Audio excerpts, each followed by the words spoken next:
perkara ini kita sakit, Pak. Saya termasuk bagian juga yang ikut mendata itu testimoni sangat menyakitkan. Kita bawa itu testimoni dalam desingan peluru. Anggota Komisi 10 DPR RI Mercy Christy Beren menangis mendengar argumen Menteri Kebudayaan Fadly Zon soal kasus pemerkosaan Mei 1998. Kita maksa sendiri, kenapa begitu berat menerima ini? Selain Mercy, Wakil Ketua Komisi 10, Esti Wijayati, juga tidak bisa menahan emosinya. Ia menilai Fadly Zon tidak memiliki kepekaan terhadap masalah pemerkosaan Mei 1998. Semakin Pak Fadly Zon ini bicara, rasanya kenapa semakin sakit ya? Soal pemerkosaan, mungkin sebaiknya nggak perlu di forum ini, Pak. Karena saya pas kejadian itu juga ada di Jakarta. Sementara itu, Menteri Kebudayaan Fadly Zon meminta maaf atas pernyataannya. Minta maaf, kalau ini terkait dengan insensitivitas, dianggap insensitif. Tapi saya sekali lagi dalam posisi yang mengutuk dan mengecam itu juga. Dan ini tidak ada hubungan dengan kasus-kasus yang lain ya. Karena maksud saya di Maluku atau di Aceh saya tidak tahu kejadian. Tapi jelas kita semua mengutuk hal-hal yang semacam itu dan mengecam segala macam kekerasan terhadap perempuan. Itu saya kira dalam posisi yang sama sekali tidak berbeda dalam soal hal itu. Interupsi mewarnai rapat kerja antara Komisi 10 dengan Menteri Kebudayaan Fadly Zon. Kasus pelanggaran berat HAM. Hentikan pemutihan sejarah. Dengarkan suara korban. Dengarkan suara korban. Masa aksi memprotes proyek penulisan ulang sejarah yang digarap Kementerian Kebudayaan RI. Jadi tentu ini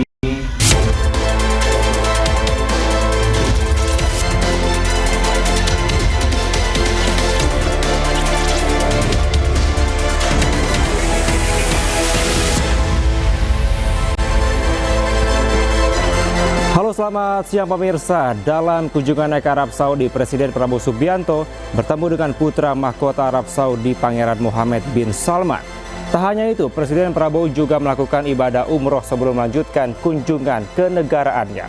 Selain informasi tadi, kami juga akan hadirkan beragam informasi menarik dan terkini terkait kebijakan hingga kegiatan para pemimpin bangsa. Bersama saya, Kevin Pakan. Inilah pemimpin rakyat, pemimpin beraksi, rakyat awasi.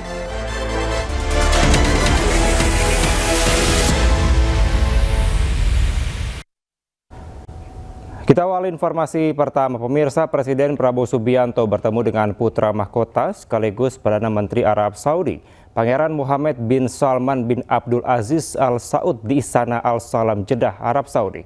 Pertemuan keduanya menghasilkan sejumlah peningkatan kerjasama di berbagai bidang.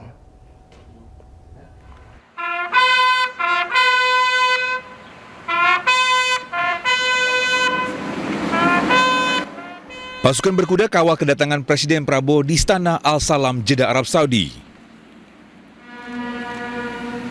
Kedatangan Presiden Prabowo di Istana Al Salam disambut langsung oleh Pangeran MBS.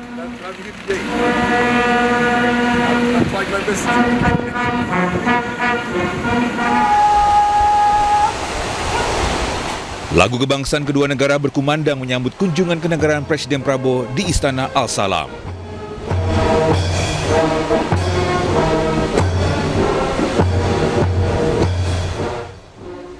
Keduanya memperkenalkan jajaran menterinya masing-masing.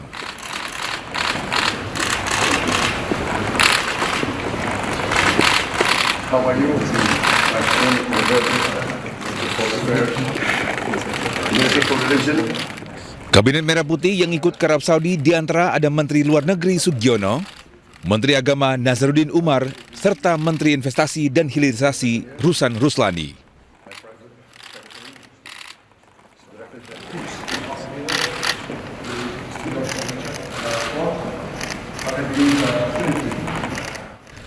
Keduanya pun berdiskusi dan sepakat untuk meningkatkan kerjasama di berbagai bidang.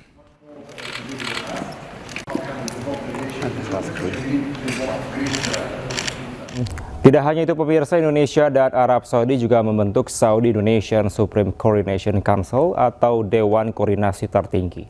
Badan ini dibentuk untuk meningkatkan kerjasama antara Indonesia dengan Arab Saudi. Kita sepakat untuk tingkatkan kerjasama. Kita baru bentuk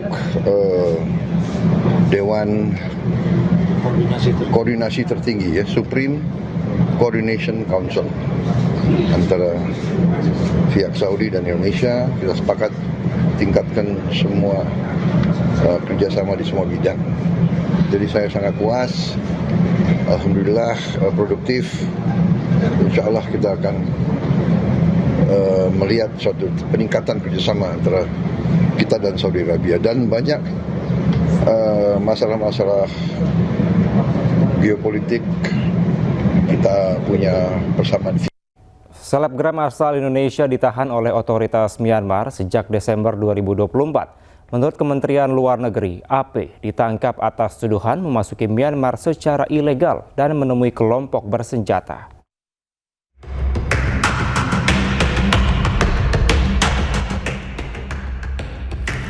Selebgram asal Indonesia berinisial AP diduga ditahan junta militer Myanmar. Ia ditahan usai dituduh memberi pendanaan ke kelompok pemberontak. Hal ini pertama kali disampaikan oleh anggota Komisi 1 DPR RI, Abraham Srijaya, dalam rapat kerjasama Kementerian Luar Negeri pada Senin 30 Juni. AP ditangkap otoritas Myanmar pada 20 Desember 2024. Ini terkait dengan warga negara kita di Myanmar.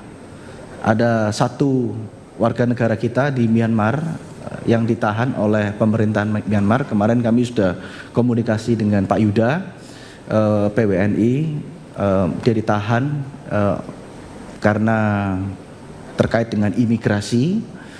Nah, alangkah baiknya bisa dikomunikasikan untuk diberikan amnesti ataupun dideportasi, karena dia dituduh bahwa dia mendanai pemberontak Myanmar.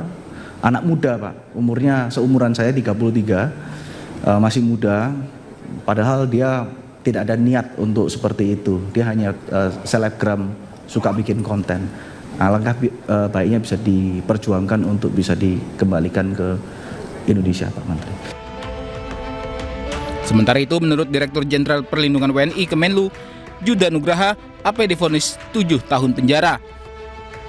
Saat ini AP menjalani hukuman penjara di Incheon Prison, Yangon, Myanmar.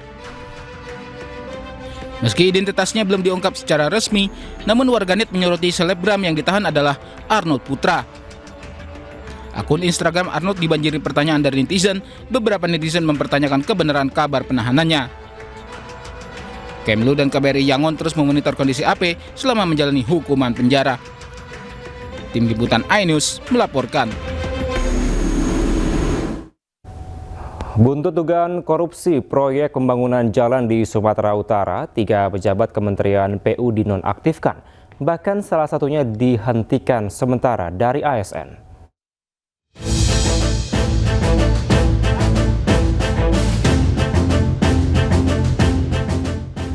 Tiga pejabat Balai Besar Pelaksanaan Jalan Nasional Sumatera Utara dinonaktifkan sementara oleh Kementerian Perhubungan.